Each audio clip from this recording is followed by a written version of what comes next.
Bom, galera, dentro dos princípios orientadores do direito penal, a gente pode estudar alguns que são mais relevantes para a sua prova e que são importantíssimos para o direito penal em si, né? Começando pelo princípio da intervenção mínima.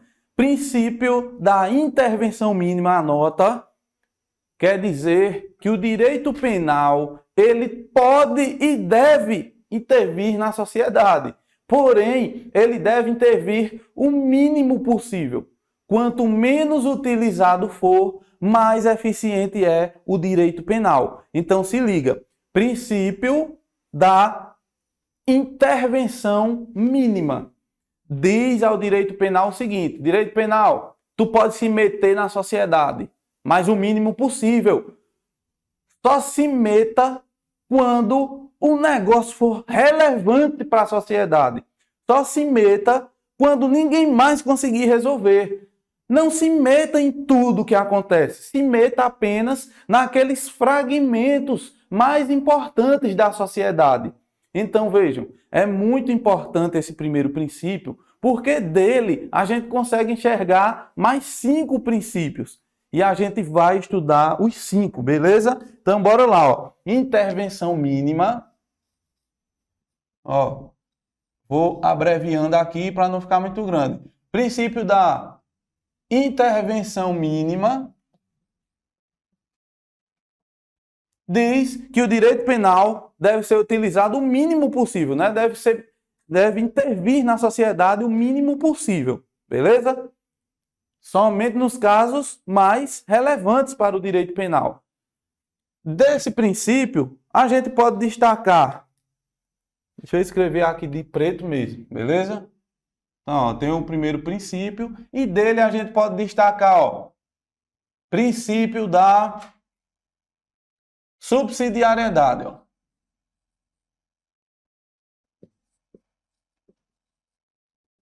Subsidiariedade.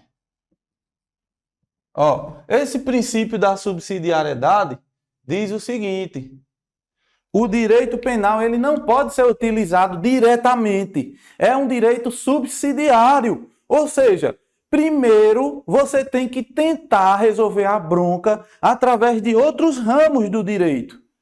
Caso todos os ramos falhem, aí sim é que você sobe para o direito penal. Vou dar um exemplo. A gente tem o direito civil, certo?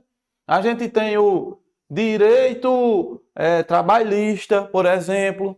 Tem o direito tributário, direito do consumidor. São vários ramos do direito. Lembrando que o direito é um só, né? O direito é um só, mas ele é dividido em ramos para facilitar a sua aplicação. Então, vê, se eu estou devendo a alguém, peguei lá R$1.000 emprestado e não quero pagar. Essa pessoa vai poder utilizar o direito penal? Vou botar o direito penal aqui em cima. Claro que não, porque em relação a dívidas, a gente tem, ó, o direito civil para resolver, certo? Ramo do direito privado que vai resolver essa situação de dívidas. Então, o juiz lá da vara civil vai forçar o professor Everton a lhe pagar o que ele deve, beleza? Se for uma relação de consumo, você comprou um curso online da PMPE ao CPEM. Só que o CPEM lhe entregou uma apostila. Porra, que negócio é esse, bicho? Eu comprei um curso, veio uma apostila. Então, vejam, aí, meu amigo, não vai ser resolvido no direito penal, vai ser resolvido no direito do consumidor. Né? Se é uma relação de trabalho, o teu patrão não está pagando o teu salário, tu está fazendo hora extra e não está recebendo, vai lá para o direito trabalhista. Então, se algum desses direitos resolverem, você jamais poderá usar o direito penal. Agora, teu patrão não te pagou as férias e, além disso, disse que ia te matar se tu cobrasse de novo.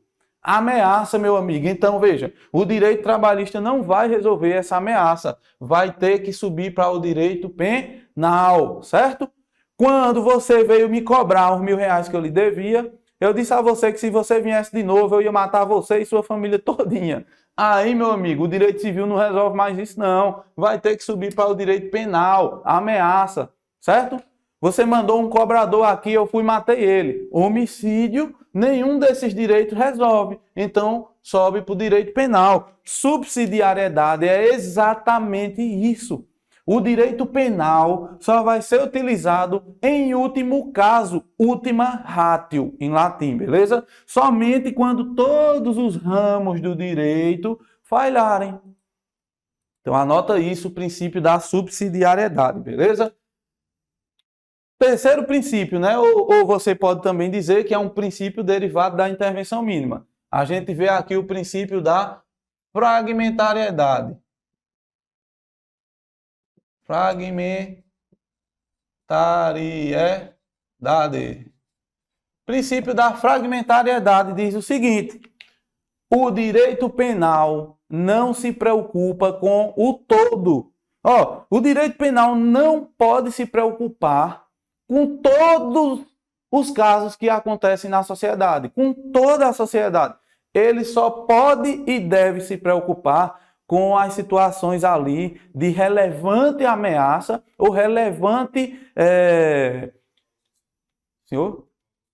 valor social, exatamente. Ele só pode se preocupar quando há uma relevante lesão ou uma relevante ameaça ao bem jurídico protegido, certo?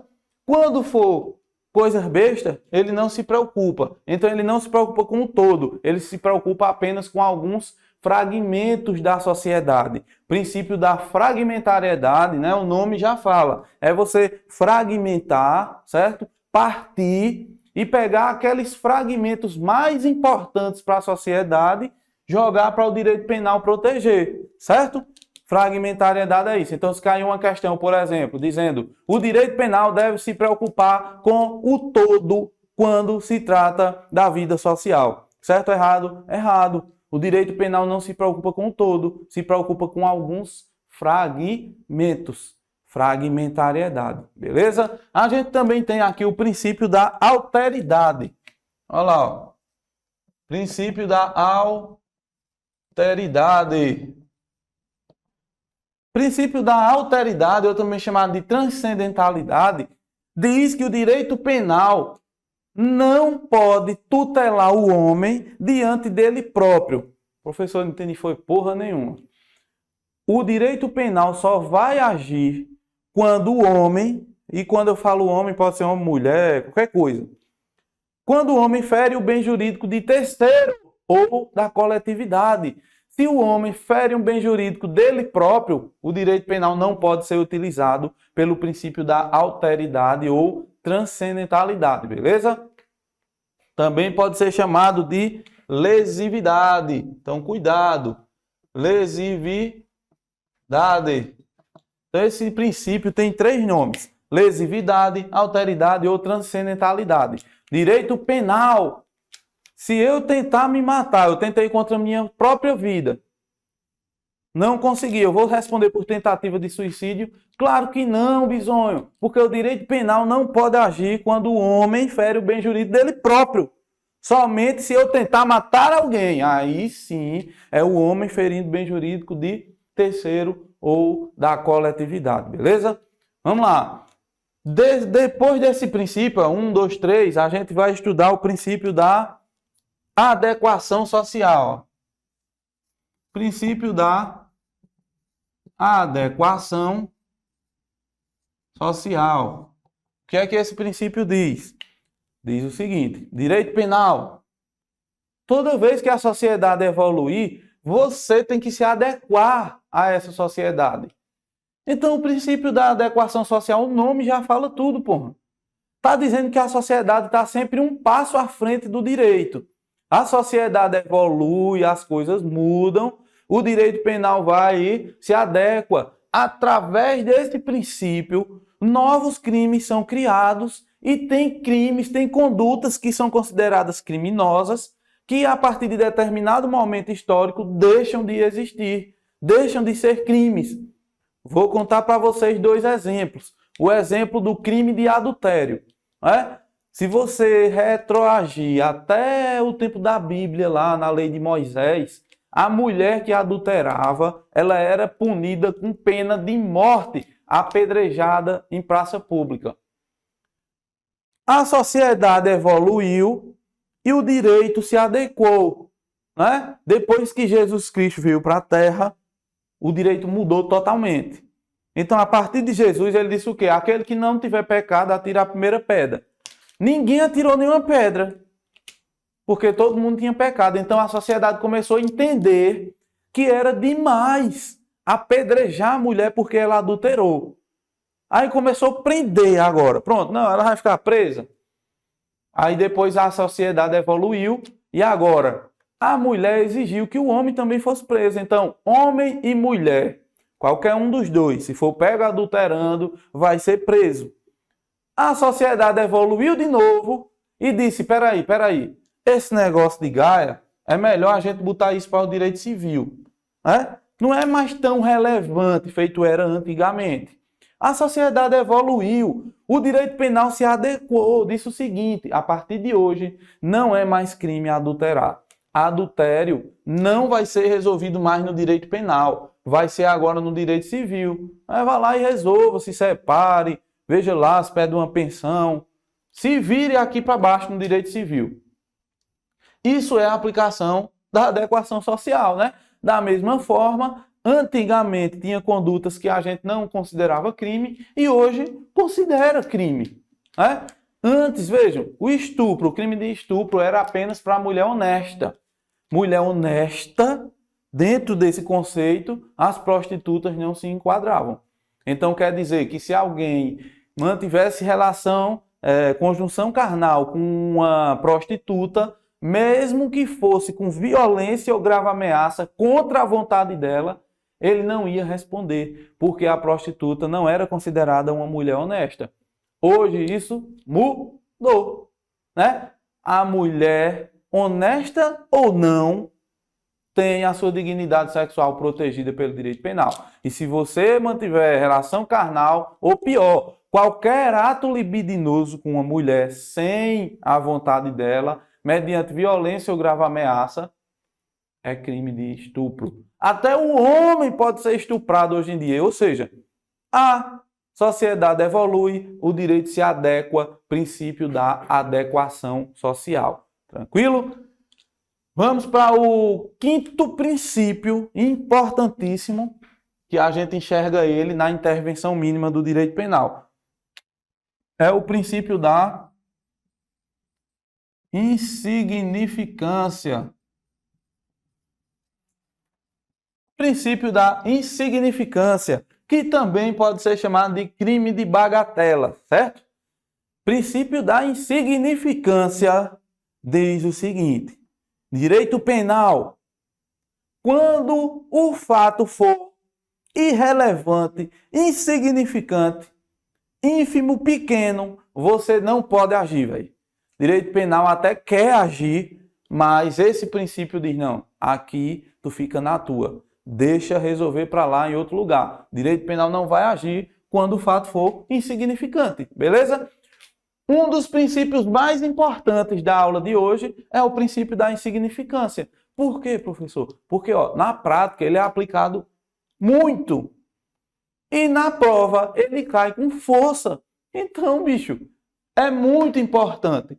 Para existir a insignificância, você tem que saber dos vetores do princípio da insignificância.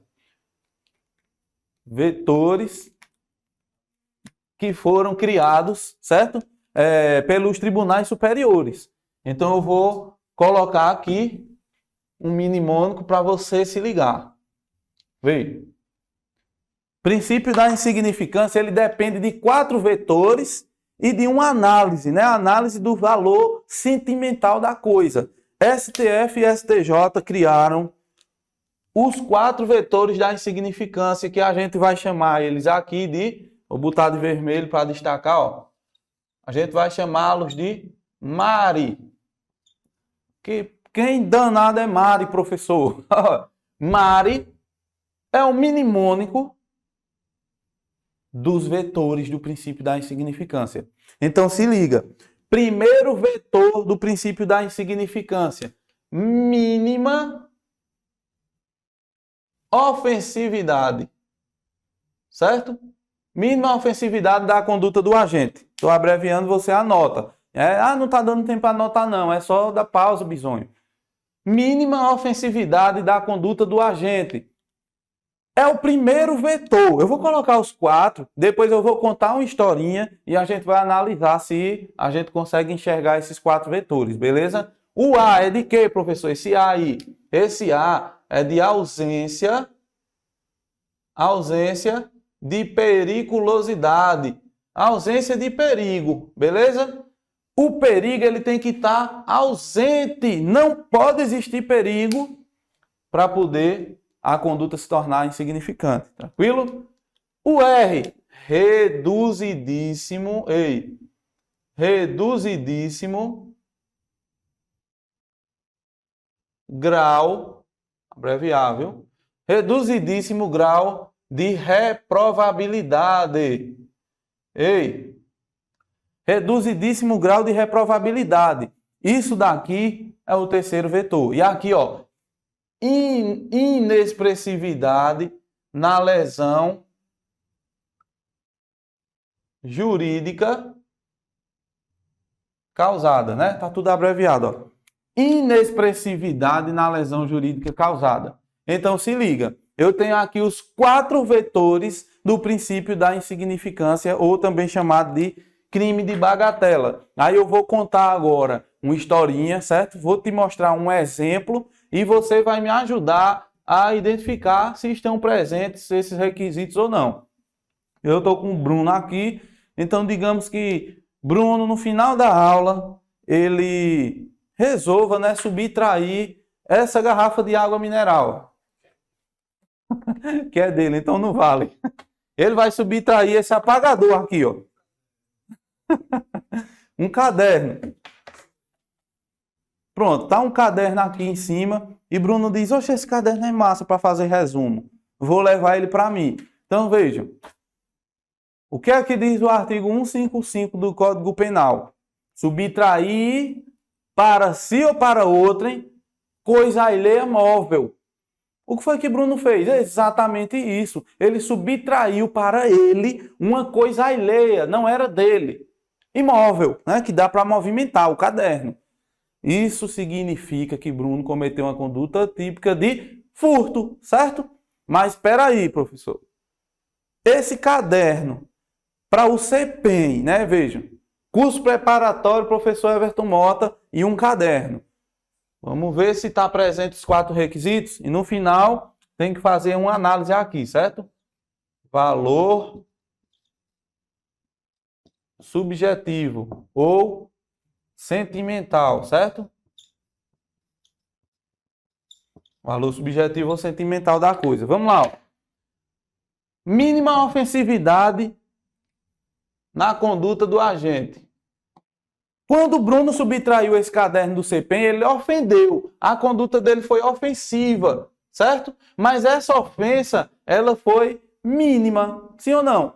O que é um caderno em relação ao curso?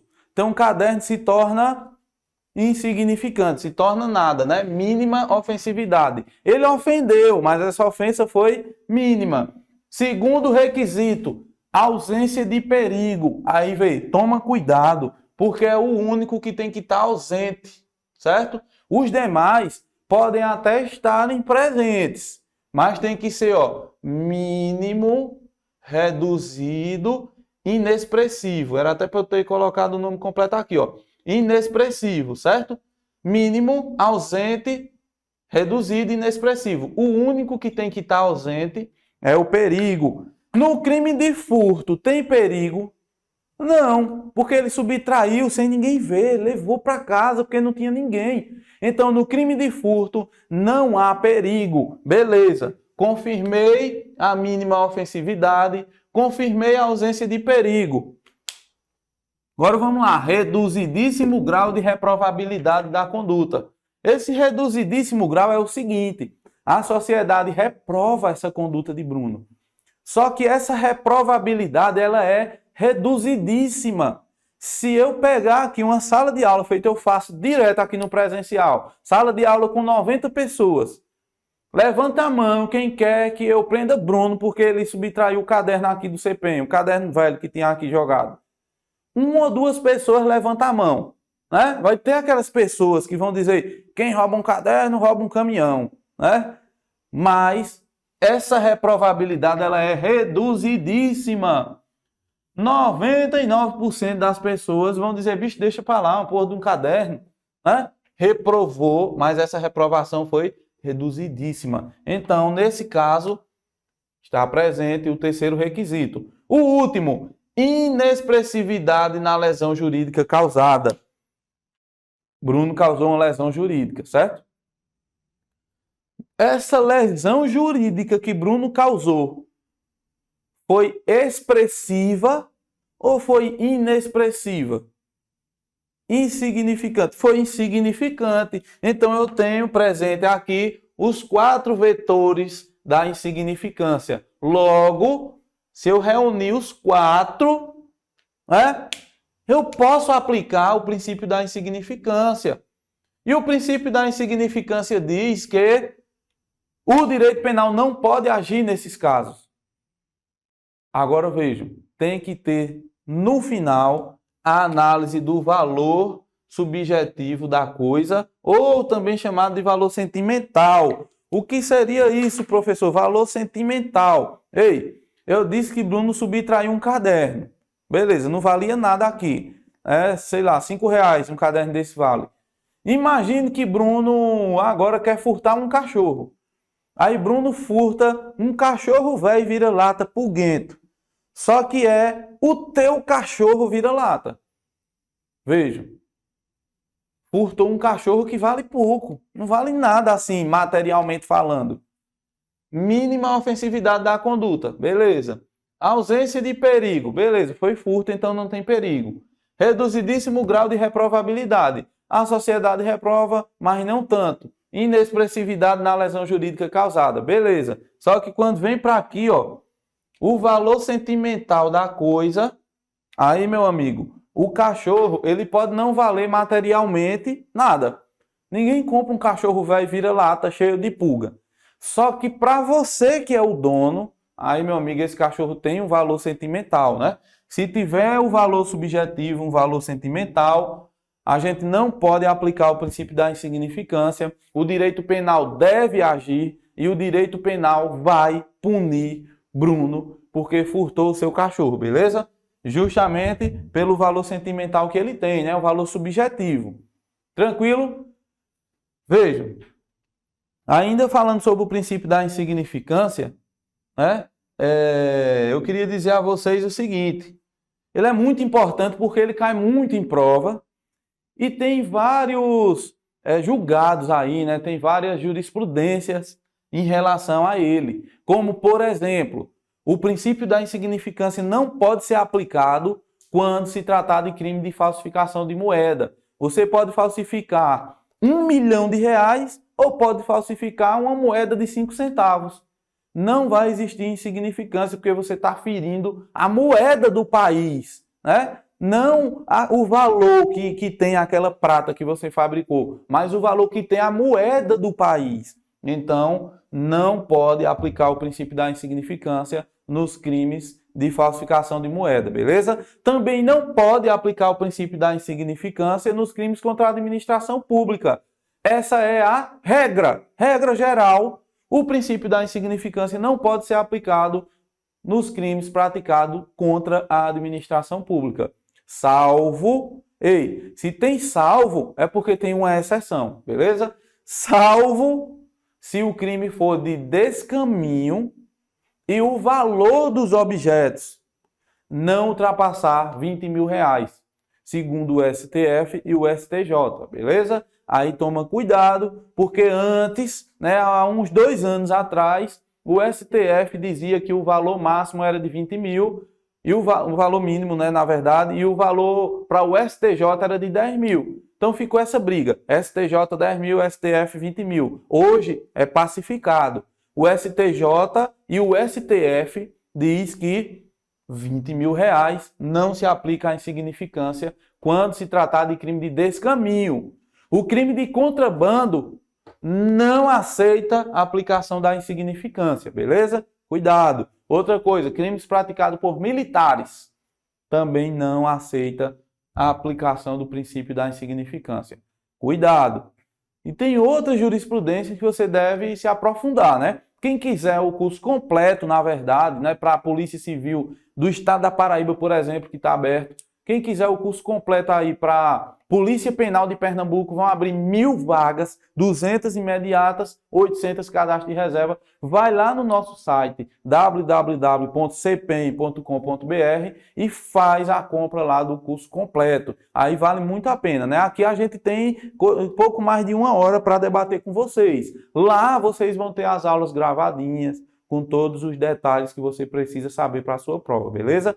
Então, galera, aqui acaba os princípios. Ah, professor, só isso? Claro, é um resumo, meu amigo. Tem vários outros, a gente poderia passar aqui 10 dias só falando sobre princípios. Mas eu estou dando a você os principais. Se orienta, aprende isso aqui, porque vai para a tua prova, beleza? Daqui a pouco a gente volta com teoria do crime. Teoria do crime não, vamos entrar em lei penal no tempo, beleza? Tamo junto.